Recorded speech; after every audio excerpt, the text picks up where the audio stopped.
So good afternoon. Today we'd like to discuss housing and ways in which our administration has worked to provide relief to renters and homeowners. But first, I want to give an update on testing and hospitalizations. Yesterday, the state reported that over 10,000 new individuals were tested for COVID-19. Overall, about 1.25 million tests have been administered to date in Massachusetts. Yesterday, there were 142 new positive cases reported, and that brings the statewide total to about 106,000. The 7-day average for the positive test rate remained at about 1.7%, and that positive test rate has dropped by about 95% since the middle of April. There are currently 580 patients hospitalized for COVID-19 statewide, and 80 of those are in the ICU. The 3-day average number of patients in the hospital is down by about 85% since the middle of April. And as of yesterday, 6 hospitals are using surge capacity, but that's primarily related to non-ICU, non-COVID surge. We'll continue to monitor these metrics. It's pretty clear at this point that the Commonwealth has made significant progress to slow the spread of COVID-19 since March, gradually reopen our economy, and expand our testing capacity statewide. But that significant progress is due in large part to the cooperation and the participation of every resident. The Lieutenant Governor and I are incredibly grateful for the role that the people of Massachusetts have played in containing the virus. And this is no time to let down our guard. It's very clear from the research and the data that face coverings are the most important and significant way to stop the spread. And while there's been a lot of back and forth about what the virus is and what the virus isn't over the course of the last 120 days, the one thing we all know for sure is that it spreads from one person to another, and to another. The best and most important thing we can all do here in the Commonwealth is to continue to wear face coverings if you can't distance, to distance wherever you can, to be outdoors if you can be outdoors instead of indoors, to wash your hands and practice safe hygiene and disinfect surfaces. And if you're sick or you have symptoms, reach out to your provider. It's what telehealth is there for, and that's what our great provider community here in Massachusetts is there for. And stay home and get tested. The statewide average, as we all know, has hovered on a positive test basis at around 2% for the past couple of weeks. But obviously, we have seen, as we said last week, slightly higher averages in a number of communities around the Commonwealth where we also saw a drop in testing activity. So to encourage more testing in those communities, we launched a program to provide free testing in 8 communities that still see a higher average in positive tests and had seen a drop in testing. Free testing in these 8 communities started last Friday, and the command center will continue to monitor the results and expand to other communities if necessary. We all need to remain vigilant with respect to our activities here in Massachusetts so that we can continue to contain COVID-19. We all have a responsibility. You have been terrific in living up to yours, and we would just ask you to all continue to play by the rules, do the things that stop the spread, be willing to comply with the rules that have been developed by our Reopening Advisory Board, the general guidelines that have been put out by the Department of Public Health, and the other data and information that's available through your local communities. It's especially important as the rest of the country has experienced significant increases in recent weeks that we stay vigilant here in Massachusetts. We're also continuing to talk with our colleagues in local government and with our residents about what issues they face and how we can help them deal with the many other issues that exist in Massachusetts outside of COVID. On July 1st, we launched a $20 million fund for rental and mortgage assistance for low-income households. That $20 million fund was a mix of federal funding from the CARES Act and federal reserves. The money will invest in more access to emergency housing resources for families who need it. If you're a low-income household that's facing financial hardship related to COVID-19, please reach out to one of the 11 regional RAFT administering agencies. RAFT stands for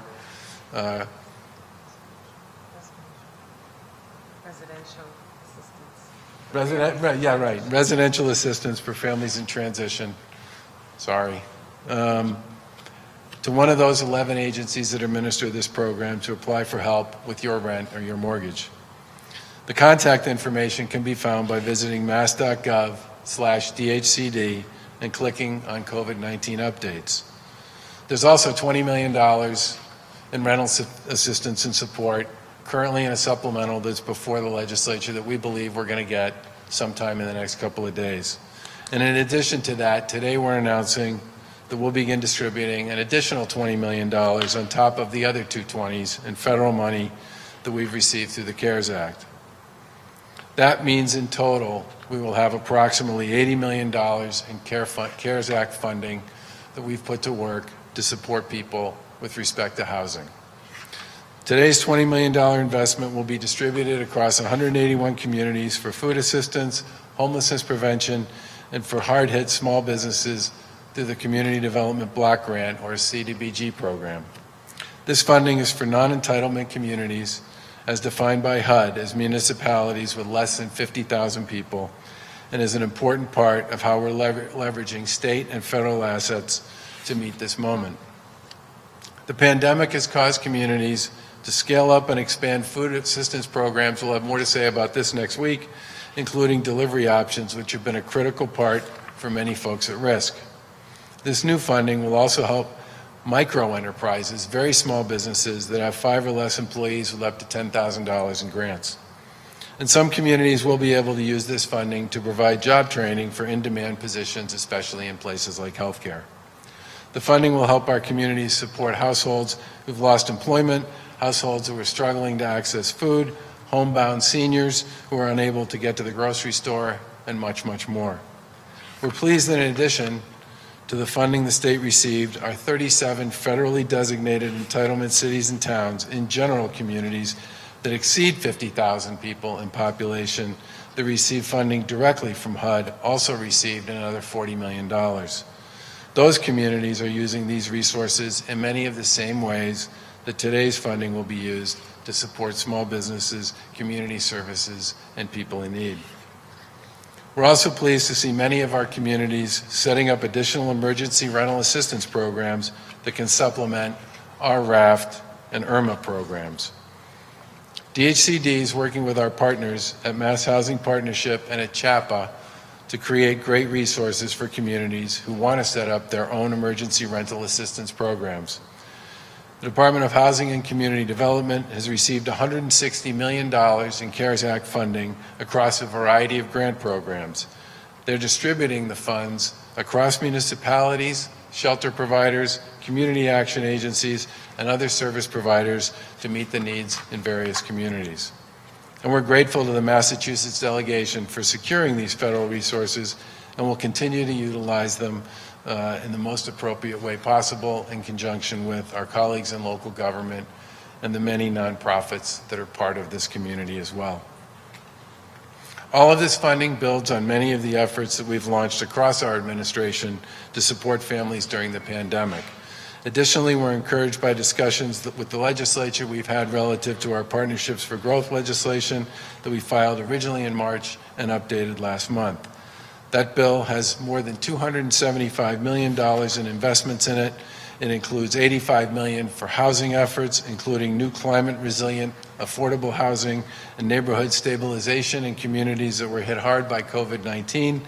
And it also includes $50 million to support small and diverse businesses, especially those owned by minorities, women, veterans, and immigrants. This funding is an important step to support many of our communities. Now, since taking office, we've invested in several resources and worked collaboratively with the legislature to support more affordable housing, especially in the 2018 Housing Bond Bill, the largest that's ever been enacted that we signed. We've also filed a Housing Choice Bond Bill to make it possible for communities to build additional housing in their cities and towns. And we look forward to working with our colleagues in the legislature to expand housing and make it more affordable. Thanks.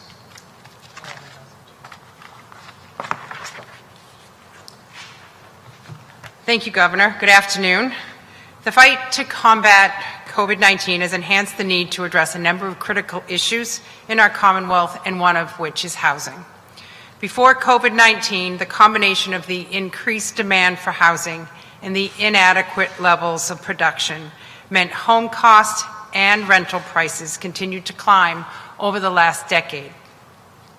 With COVID-19, the impact of stable housing has never been clearer for individuals, for families, for households, for our communities, and on slowing the spread of this virus.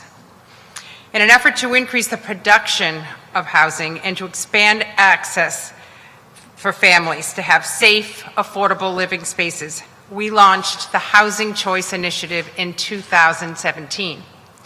This program encourages our cities and towns to create more housing units through incentives, rewards, and technical assistance. The goal is to empower municipalities to plan and build the diverse housing stock our economy and our communities need. Communities recognized for their efforts to produce a significant amount of new housing earned the Housing Choice Community designation. This designation provides exclusive access to Housing Choice capital grants as well as other benefits. While current zoning continues to stymie housing production in many of our communities, these are the ones that are making strides and doing their part to help solve this crisis. Today, I'm proud to announce that 8 new communities have joined the list of Housing Choice communities. In total, we have 74 communities with these designations. This year's class of communities are as follows: Amesbury, Belchertown, Medfield, Middleborough, Newburyport, North Attleboro, Salem, and Sunderland. Thank you to the local officials and these communities for doing their part to increase housing units in our Commonwealth. Combined, the total of 74 cities and now towns have taken on a leading role in addressing the housing crisis, which now includes combating COVID-19. While we continue to progress toward our goal of creating housing that can meet the needs of our young people, seniors, and families of all socioeconomic backgrounds, this approach and the pending legislation we continue to advocate for supports our efforts to develop a statewide solution to a problem that affects our entire Commonwealth.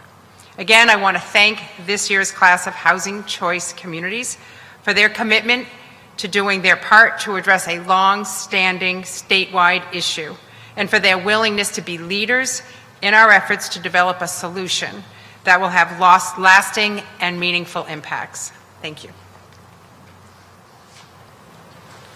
Questions? Governor, do you support making masks mandatory as opposed to your order, which is temporary? You mean doing something with a statute as opposed to through an order? I think the order is in place for masks whenever you're in public because we believe that people wearing masks is the best and most appropriate way we can all work together to stop the spread. That order is going to remain in place until we don't have an emergency. If people want to engage in a discussion about masks as they relate to COVID, my view is masks are a fundamental part of how we contain and fight the virus. And we believe that the proposal we put in place, which gives locals the ability to also enforce this order with a variety of means and mechanisms that are available to them, has worked enormously effectively. If you look at Massachusetts relative to many other states in the country, our compliance with that mask order is very high. And again, I give the people of the Commonwealth credit for recognizing and understanding that this is not only an important way to protect themselves, but it's also an important way to protect others, given the amount of asymptomatic spread that exists with COVID generally. Gloucester is having to close its beaches this weekend due to crowding. How concerned are you? I don't think they're closing their beaches. Yeah, right. To non-residents. Yeah. Excuse me. Due to crowding that they've seen over the last few weekends, how concerned are you about beach crowding as we head into a very hot week? I think this is a great example of why we think it's important to create latitude and flexibility within the framework that we establish for cities and towns to do what they think makes the most sense for them. It's pretty clear that Mayor Taken in Gloucester and the City Council up there were particularly concerned about what they saw on, I think it was Good Harbor and Wingershik Beach last weekend, and they took action. And the action they took was to basically say that at least from this point forward, their beaches are going to be made available to residents. That's a perfectly reasonable and responsible decision to make in the context of the way we set this up in the first place. And it's our expectation that if other communities have issues that they believe they need to act on within the framework of the beachfront that they control, they should do so. It's part of the reason why on a number of occasions we've limited parking and a variety of other points of access to some of our assets, some of the Commonwealth's assets, when we've been asked to do so by local communities. Whether there'll be more or less is going to depend completely on the facts on the ground and some of the issues that are raised by our colleagues in local government and others. And that's, I believe, how it should be. Is there a role for the state, though, in that, Sam Adams, we also read, shut down its tap room because of an influx of out-of-state visitors from hotspots, from states where there are spikes. So is there a bigger role? Should the state be doing more to limit instead of the suggested quarantine visitors? Well, first of all, whatever any state does with respect to this has to be something that they believe they can actually implement. And we've spent a lot of time talking with our colleagues around the region about how the various approaches people have taken to quarantine have worked. And if we can find a better way to do this than the way we've done it before, we'll move on that. But there's the rhetoric associated with this, and then there's what people actually are doing. And in many cases, they're different. Just out of curiosity, we talk obviously phase 3 is kind of where we're going to end until we get this vaccine. What is the state doing proactively to try to enhance the chances of getting the virus? We have so many, obviously, resources here. I was just wondering, is there something actually happening to proactively pursue a vaccine? Well, there are a number of companies in Massachusetts that are very involved in a whole variety of things. We have people that are working on testing and screening programs. We have people that are working on treatments. We have people that are working on vaccines.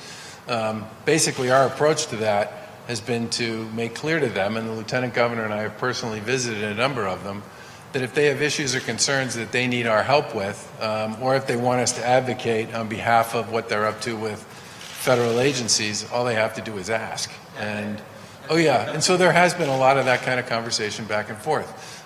So far, for the most part, people feel they have access to what they need to actually pursue their potential solution. But at the same time, a number of these folks are working out of labs and joint ventures and innovation centers that were set up through funding, among other places, that came from the Life Sciences Center. So some of the places that are working pretty hard on some of this benefited from some of the investments that we made out of the Life Science Center to set up some of these acceleration and incubation labs over the last probably 10 years at this point. Yeah. On the topic of housing, is there any more talks about extending the moratorium on the foreclosures?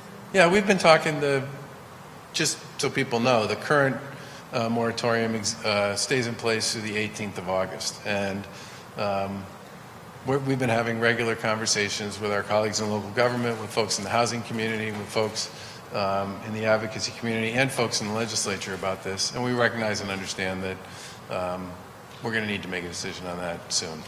Last question. Governor, there were names of American groups outside the State House earlier calling to change, the same flag, the seal, and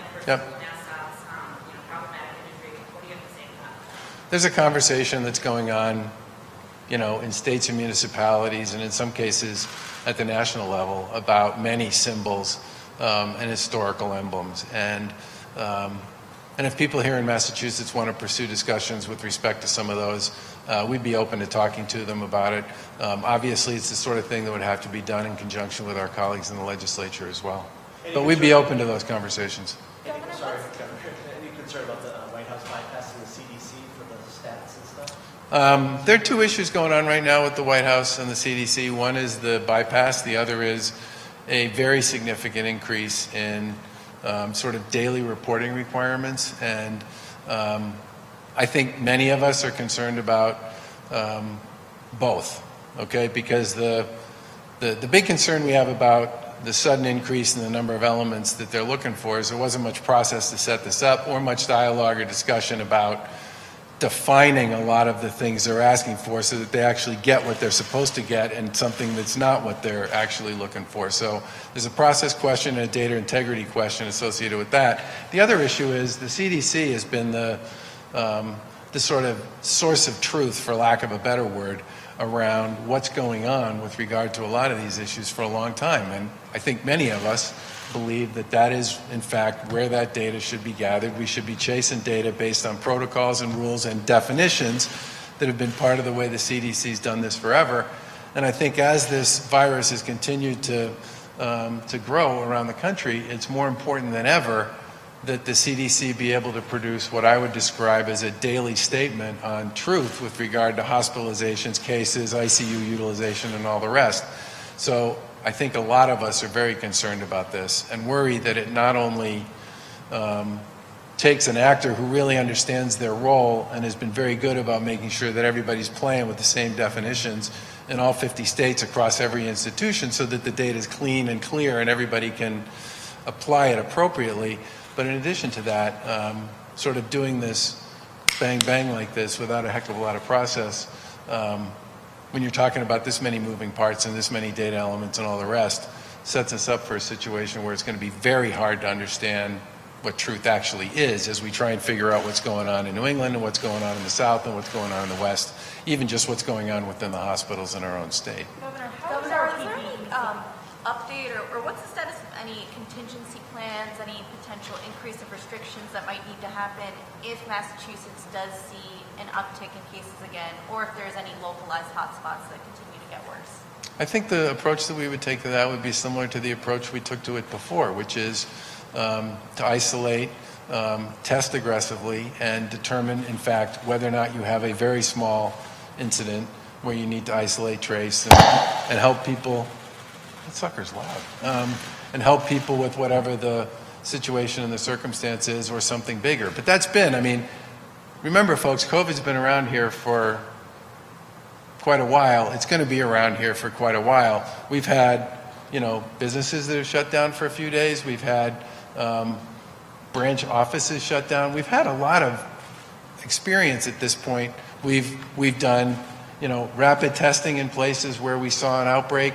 I think those kinds of things are the kinds of things you're going to continue to see happen depending upon where we see it. Part of the reason for expanding our testing regimen in 8 places to start was to make sure that we were making testing available in places where we had seen relatively high positive test percentages and a big drop in testing in those communities. We want to see what's going on there and enhance the level of testing that's there.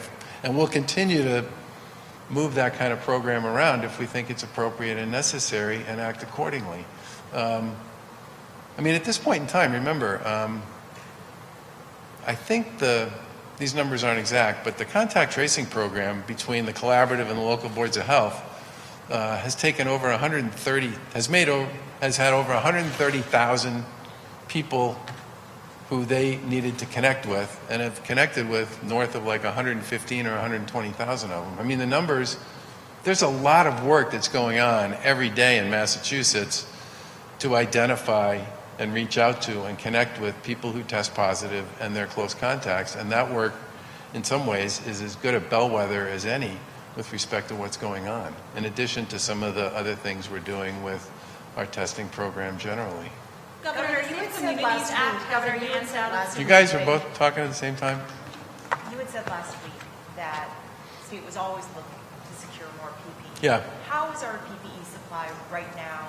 Fall's not too far away. Yeah. Our PPE supply, our personal protective equipment supply is in good shape. But as I've said before, we are always looking to purchase and acquire PPE. And I think the other thing I said was that, What do you mean good shape, though? What does that mean? well, remember, we have history here. One of the best parts about having history is you can use it to sort of map out what you think your requirements are going to be going forward, particularly if you're going to need to deal with something that was similar to the situation we dealt with a couple of months ago when we were really in the midst of all this. So, we have what I would call just sort of a running tally of what our historical needs were based on certain levels of positive test results, hospitalizations, and all the rest. And we know what that looks like if we sort of turn it around and point it forward and know how much we need to have of various kinds of supplies to support nursing homes and hospitals and our own 24/7 programs and first responders and social workers and all the rest. The Safe Communities Act has advanced out of the committee. Has your position on that changed? No. Thanks, everybody.